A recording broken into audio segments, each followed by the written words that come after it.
वृंदा म्हणत असते की खरंच आज खूप आनंदाचा दिवस आहे. आज आपल्या घरात फक्त आणि फक्त आनंदी आनंद असणार आहे, कारण ती आनंदी आज घर सोडून निघून गेली आहे. मला तर असं वाटतंय की आपण दिवाळी साजरी करायला पाहिजे आणि फटाके फोडायला पाहिजे. नमस्कार मंडळी, मन धागा धागा जोडते नवा या मालिकेच्या आजच्या भागात आज आपण बघणार आहोत. लीना अण्णांना म्हणत असते की अण्णा, बरे झालं ना त्या सुधा काकू सापडल्या, नाहीतर किती मोठा प्रॉब्लेम होऊन गेला असता. अण्णा म्हणतात की हो, आणि तितक्यातच दारावरची बेल वाजते. मालती म्हणते की इतक्या रात्रीच्या वेळी कोण आलं असेल. लीना जेव्हा दरवाजा उघडते तेव्हा सार्थक आनंदीला तिथे घेऊन आलेला असतो. सार्थक आणि आनंदीला इतक्या रात्रीचं बघून मालती आणि अण्णा सार्थकला विचारतात की सार्थकराव आतमध्ये या, आणि एवढ्या रात्री तुम्ही का बरं घरी आले. तेव्हा सार्थक सांगतो की माफ करा अण्णा मला, परंतु मी तुमच्या मुलीला तुमच्या घरी सोडवायला आलो होतो. आता हे ऐकून मालती अण्णांना मोठा धक्का बसतो. अण्णा म्हणतात की नक्की काय झालंय सार्थकराव. सार्थक म्हणतो की अण्णा मला माफ करा, खरं तर मी तुम्हाला दिलेला शब्द नाही पाळू शकतो. मी तुमच्या मुलीला नाही सांभाळू शकलो आणि त्यामुळे मी तुमच्या मुलीला तुमच्या घरी सोडवायला आलोय.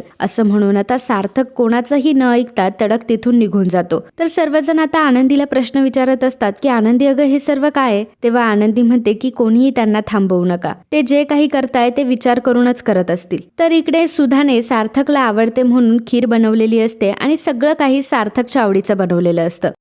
नमस्कार मंडळी, तुम्ही चॅनलवर व्हिडिओ बघता परंतु आपल्या चॅनलला तुम्ही सबस्क्राईब करत नाही. माझी तुम्हाला एकच विनंती आहे की प्लीज चॅनलला सबस्क्राईब करा आणि हा व्हिडिओ शेवटपर्यंत नक्की बघा. धन्यवाद.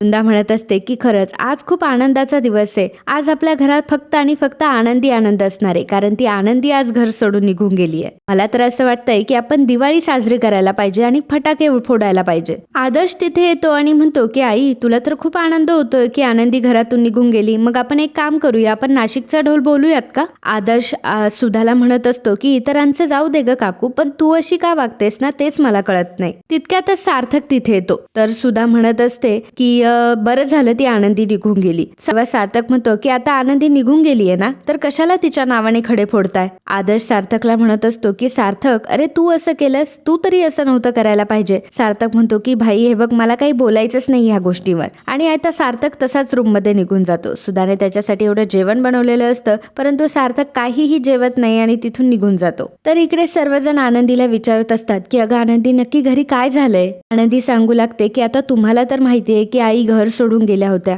आणि तिथे त्या घरात मी कोणालाच नकोय, फक्त सार्थक सर आहेत की त्यांना माझं पडलंय, बाकी कोणाला माझं एवढं काही पडलेलं नाहीये. आणि जर त्या घरातल्या लोकांना मी जर एवढी नकोशी आहे तिथे, तर मी कशाला तिथे राहू. सार्थक सर म्हटले म्हणून मी त्यांच्या घरी देखील राहिले, परंतु आज काय झालं, आज त्यांची आई त्यांना सोडून गेली आणि म्हणून सार्थक सरांनी मला इथे यायला लावलं. तितक्यातच मनोज तिथे टाळ्या वाजवत येतो आणि म्हणतो की मस्त, म्हणजे दिलं का त्या सार्थकने तुला पुन्हा हकलवून. आणि काय हो अण्णा, तुम्ही तर त्या सार्थकच्या खूपच पुढे पुढे करत होता ना, 4 दिवस दाखवली ना त्याने त्याची लायकी. हा मी मान्य करतो की आनंदीचा पहिला नवरा जरा नालायक होता, बेवडा होता, परंतु सार्थक सर तर आनंदीच्या खूप पुढे पुढे करत होते. मग असं कसं काय झालं. आणि आनंदी, तू शेवटी आलीच ना भावाकडे, भावाच्या पैशांवर मजा करायला. तेव्हा अण्णा म्हणतात की अरे मनोज, तू काय बोलतोयस हे सर्व. आनंदी म्हणते की दादा, माझी नोकरी अजूनही आहे आणि माझं मी चांगलं निभवू शकते. असं म्हणून आनंदी आता तिथून निघून जाते. तर मनोज म्हणत असतो की हो, आता नोकरी सुद्धा तुझ्याकडून हळूहळू काढून घेतील बघ. सार्थक आता रूम मध्ये आलेला असतो आणि घडलेला सगळा प्रकार त्याला आठवत असतो. आदर्श सार्थकला म्हणत असतो की सार्थक, अरे तू असं का केलंस. बाकीच्यांचं जाऊ दे, परंतु तू आनंदीला नव्हतं सोडून यायला पाहिजे. सार्थक म्हणत असतो की भाई काय करू मी, आई घर सोडून गेली होती निघून. आदर्श म्हणतो की मग काय झालं, आई परत आली ना. अरे पण ती आनंदी काय कोणी वस्तू आहे का. तुला जेव्हा वाटलं तेव्हा तू तिच्याशी लग्न केलं, तिला घरात ठेवलं, आणि जेव्हा नाही वाटलं तेव्हा तू सोडून आलास. हे असतं का रे प्रेम. सार्थक म्हणत असतो की भाई अरे मला काहीच कळत नाहीये. आई घर सोडून जेव्हा निघून गेली तेव्हा आईने माझ्याकडनं वचन घेतलं आणि मी आईला नाही पण म्हणू शकत नव्हतो. आणि तू बघतोयस ना की आनंदीला घरामध्ये किती त्रास होतो आणि त्यांना जो एवढा त्रास होतोय तो मी माझ्या डोळ्यांनी नाही बघू शकत. त्यापेक्षा त्यांच्या घरी त्या खुश राहतील, इथे नाही खुश राहणार त्या. आदर्श म्हणत असतो की सार्थक, तू हे खूप चुकीचं केलंय. हे बघ, माझ्या वेळी माझ्या घरच्यांनी माझ्यावर खूप दबाव आणला, म्हणून आज कविता आणि मी सेपरेट आहे. परंतु तुझ्या आणि आनंदीच्या बाबतीत मी असं अजिबात होऊ देणार नाही.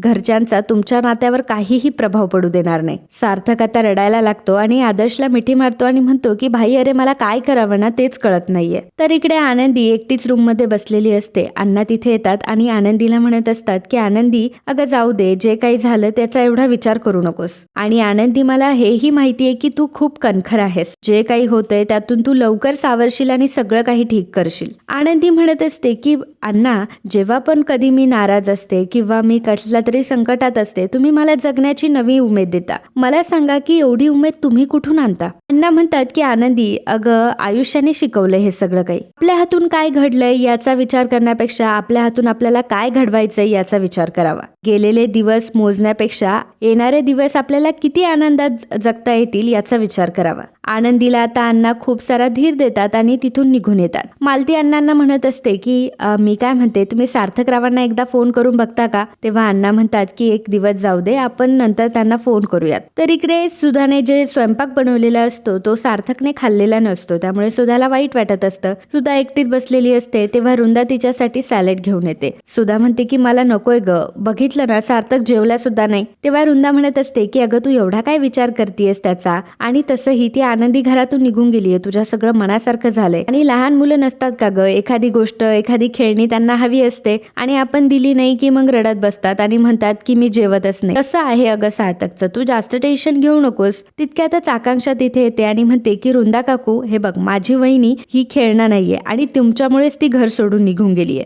सुधा तिला म्हणत असते की आकांक्षा, तुला ह्याच्यामध्ये पडण्याची काही गरज नाहीये, तू तुझ्या रूम मध्ये निघून जा. सुधा आकांक्षाला तिच्या रूम मध्ये जायला लागते, त्यामुळे आकांक्षा तिथून निघून जाते. तर इकडे आनंदी आणि सार्थक दोघंही एकमेकांची आठवण काढत असतात. आनंदीलाही सार्थक सोबत घालवलेले क्षण आठवत असतात आणि सार्थकला देखील आनंदी सोबत घालवलेले क्षण आठवत असतात. आनंदीला हे देखील आठवत असतं की सार्थकला लाईट विझवल्यावर झोप येत नसते, त्यामुळे आनंदीला ती एवढी सवय झालेली असते की लाईट ऑन ठेवूनच ती झोपते. आणि सार्थकला सुद्धा आनंदीची एवढी सवय झालेली असते की त्याला अंधाराची भीती वाटत असते आणि तो आता आनंदीचा मास्क लावून झोपतो. दोघंही एकमेकांना खूप मिस करत असतात. आणि मित्रांनो, आजचा हा भाग इथेच संपतो. पुढील भागात आपल्याला पाहायला मिळणार ऑफिसमध्ये आनंदी सार्थकला म्हणते की सर, ह्या फाईल्स रेश्मा मॅडमने तुम्हाला द्यायला सांगितल्या होत्या. सार्थक आनंदीला म्हणतो की मला असं वाटलं होतं की तुम्हाला खूप राग आला असेल, तुम्ही येणारच नाही. मी कॉफी आणू का तुमच्यासाठी? थांबा, मी स्वतःच्या हाताने कॉफी बनवून आणतो. सार्थक आता कॉफी आणायला जातो तर बेनारे तिथे येतात. बेनाऱ्यांशी धडक होते. बेनारे म्हणतात काय झालं सार्थक सर? सार्थक म्हणतो की अहो, मी त्यांच्यासाठी कॉफी आणायला चाललोय. आणि जेव्हा मागे वळून बघतो तेव्हा आनंदी तिथे नसतेच, कारण सार्थकला झालेला तो एक भास असतो. त्यानंतर वृंदा आणि सुधा आनंदीचं सामान घेऊन आलेले असतात आणि सोबतच भांडे चमचा वगैरे वाजवत असतात. आनंदी विचारते की हे काय करताय तुम्ही? घरातून येताना तुला तुझं सामान आणता आलं नाही का? आम्ही काय नोकर आहोत का तुझे? मालती वृंदाला म्हणत असते की अहो, हवं तर मी तुमच्या पाया पडते, तुम्हाला हात जोडते, पण प्लीज तुम्ही असं काही करू नका. वृंदा तिला म्हणते की आता अशी नाटकं करू नका तुम्ही, कारण तुमच्या मुलीला आता राज्याध्यक्षांच्या घरी पुन्हा स्थान नाही. तर मित्रांनो, असेच मन धागा धागा जोडते नवा या मालिकेचे डेली अपडेट बघण्यासाठी आत्ताच आपल्या चॅनलला सबस्क्राईब करा आणि व्हिडिओ आवडला असेल तर व्हिडिओला लाईक आणि कमेंट करायला अजिबात विसरू नका. धन्यवाद.